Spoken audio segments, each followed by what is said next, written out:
my name is Bailey Knight, and I'm the Education Coordinator at the South Carolina Historical Society. We are located in Charleston. We have a museum on Meeting Street, right in the heart of downtown. And then we have our archives located at the Addlestone Library at the College of Charleston on their campus. And what I have today is I have a lesson and some resources that you can use to teach your students about South Carolina and its geography and how it ended up getting the borders that it has today. And so what I have is I have kind of a graphic organizer that's going to kind of lead our lesson, something that your students are going to be familiar with. We have how did South Carolina get its shape in the middle. And I kind of think this lesson is great for especially third grade with their learning geography, fourth grade with South Carolina history, and of course into eighth grade as well. It's great just for general geography. It can certainly be changed and adjusted for other grade levels as well. And so as we kind of go through our lesson a little bit, a couple of different things are going to come into place as how South Carolina got its shape. There's the latitude and longitude that runs by our state. There's some native groups that live in our state, the Cherokee and the Catawba and groups down in the low country. There's the actual physical geography, what's on our land, and then we also have surveying that's involved with making those borders. So that's kind of what's a great way to guide how we're going through and your students figuring out it was more than one thing that got South Carolina to have the shape that it has. So we're going to start our story with the very beginning of the land that is now known as South Carolina. And it began in 1629 when King Charles from England gave some land to Sir Robert Heath. And he stipulated the land was between the 31st and the 36th parallel, so everything in red. And then Sir Robert Heath kind of abandoned the land about 20 years later. And then in 1663, King Charles II granted the land to the 8 Lords Proprietors. Something that especially for fourth grade your students are going to be familiar with.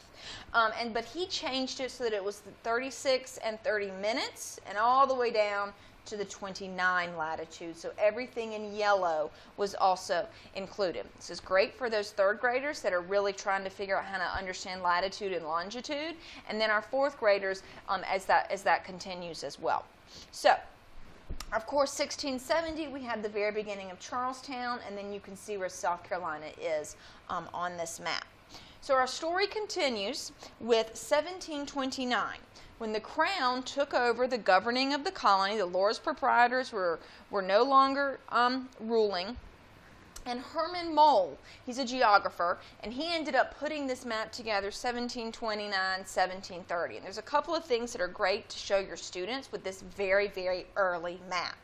All right, you'll notice that he has labeled here the different lines, okay? So here we've got the limit here, and then the limit here. This one's from 1663. And this one is where it had gone to afterwards, okay, according to the last charter. We do have a number of islands that have already been labeled. We have what would be Cape Fear divided North and South Carolina. However, there was not a real boundary. It was pretty much just that they just was kind of an understanding that across from there is where it's separated. You see a number of rivers as well that are labeled, and our different counties. Really, the counties were determined a lot by those topographical features, those rivers. And so in 1730, it was decided that an official boundary needed to be made between North and South Carolina, and it was decided that it would be at the 35th parallel. Okay, there's our 35th, so it's going to be running straight across in this direction. And then they decided that there was the issue, the Cape Fear River. It was decided that North Carolina would get that, and so the line was going to start 30 miles south of the Cape Fear River and then head west. And that is where we are going to pick up on this other map. All right, so what I have here is I have a map that I've put together, and I mostly just project it onto a screen and then trace some of these things on here. There's not everything on here that could be beneficial. You may want to add other things. I just kind of did a basic outline that you can kind of use to go through with your students. And so the story begins here, right here at the edge. Remember, here's the Cape Fear River. Okay, we can talk about this is 30 miles. You can talk about your directions as it comes down to the edge here. This is my 35th parallel. And the very first thing your students are going to notice is, well, wait a minute, we don't go all the way up to the 35th parallel, and then we go above it. And that's kind of where we're going to go with this lesson. We're going to start here in 1735 with a group of surveyors. This is Boundary House located here. That's actually what it's called. We think it was built after 1735, but the line did go directly in the middle of it. And then there were two excursions. You see two arrows here, 1735 and 1737. And this is a great way where we can kind of bring in then and now and our measurements. Because I also have, from New Hampshire, their historical society, is some great pictures that show some of these tools that the surveyors would have been using. This is called a Gunter's chain, and it's got all these links. And so the surveyor would hold this, and they would stretch it out in the middle. And they used a surveyor's compass. Okay, and then there's a couple of other photographs that are located here that I thought were really good. There's going to be a link to these resources in the packet. There's a great kind of general PDF as well.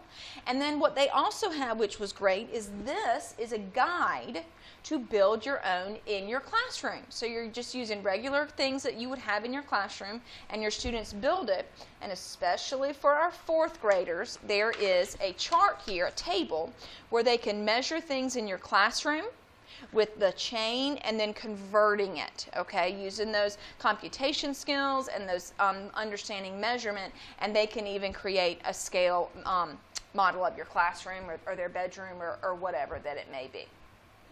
So that brings us back to our large map. So we've got these original surveying going on. There's not a whole lot that goes on for quite some time, because during the 1760s there's the French and Indian Wars, there's Cherokee Wars, and so they're kind of dealing with all of those other things instead. And so also you're going to have some links to some of the treaties that were actually signed between South Carolina and between some of the different Native American groups, native groups that were living here in South Carolina, one of which is the Treaty of Peace and Friendship, and it's between the Cherokee and the South Carolina nation, and it actually gives a Cherokee dividing line to where the Cherokee would maintain their land. And that's what this first green line is, okay? So that's from 1761. And that was determined to be 40 miles south of the Kiowee River. Here's our Kiowee River, once again going south, okay? You'll see all those things that were laid out in that treaty if you decide to use the actual words from the treaty, like I mentioned.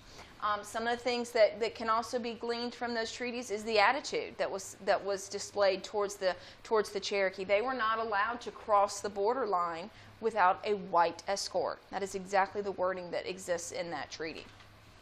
All right, then of course we have 1763, the proclamation that says that there can't be any settlers beyond the Appalachian Mountains, which of course we have out in here, okay? I'm not so sure it was really abided by our white settlers, as I'm sure that you teach to your students. But also in 1763 is the Treaty of Augusta, and it's between the Catawba and South Carolina, and Georgia as well, and it actually was signed in Georgia. And it was kind of like a thank you from the British to the Catawba, saying we thank you for siding with us, and so here's some land just for you. And that's what is now in that same area as the reservation. At that time they were given a larger amount of land than they currently have.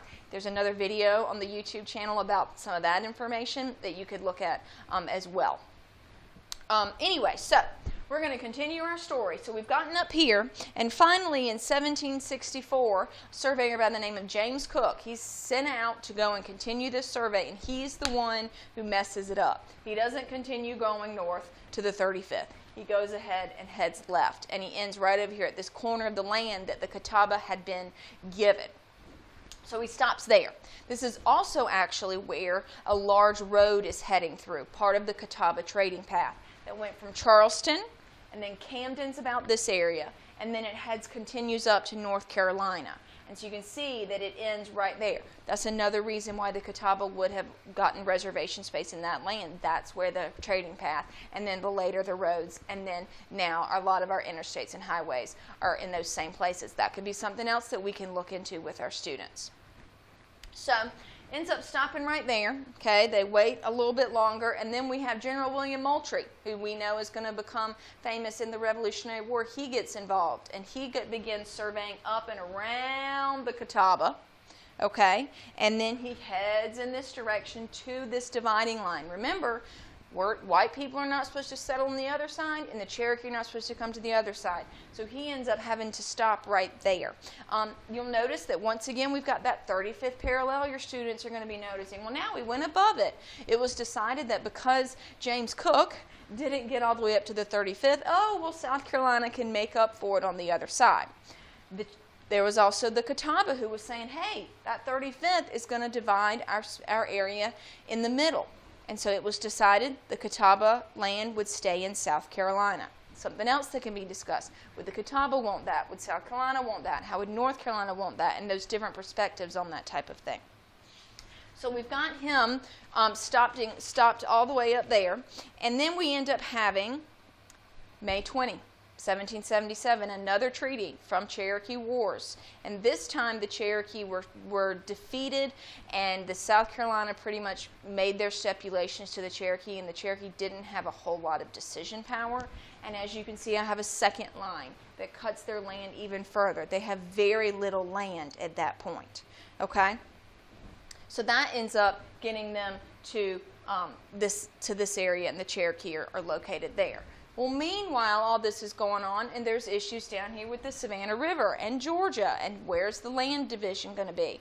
It's decided that in the Treaty of Beaufort in 1787 that it's the middle of the Savannah River, and then all islands are going to go to Georgia. Okay?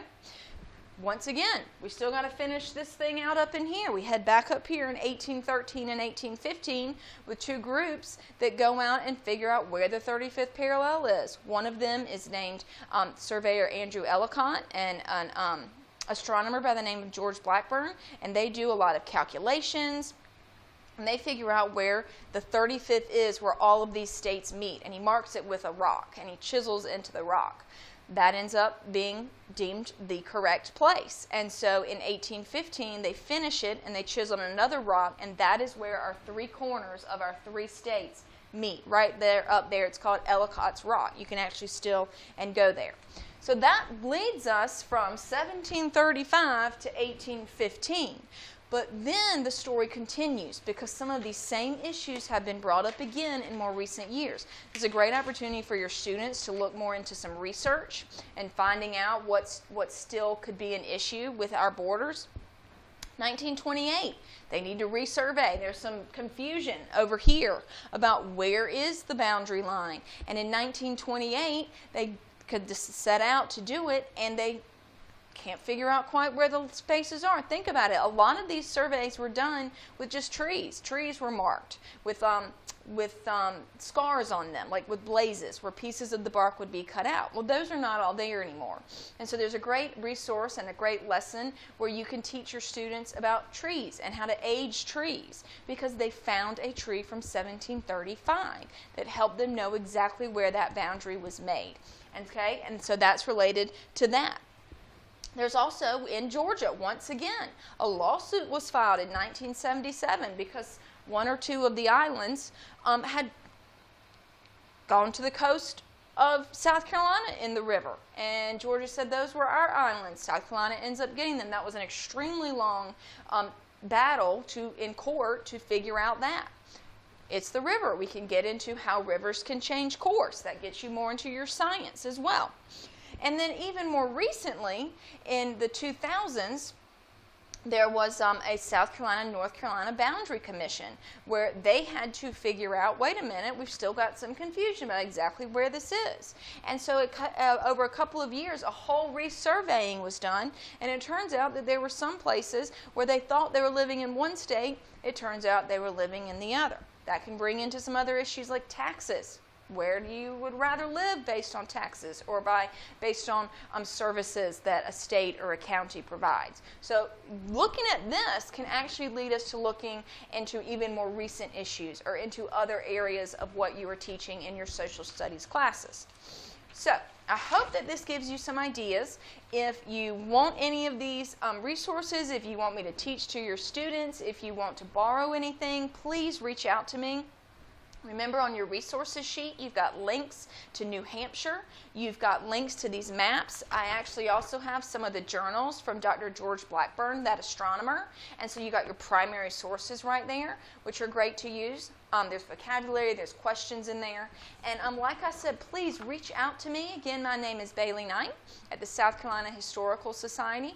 And if you want to go to our website, it is SCHS education.org. Let me know how I can help you. Thanks for watching.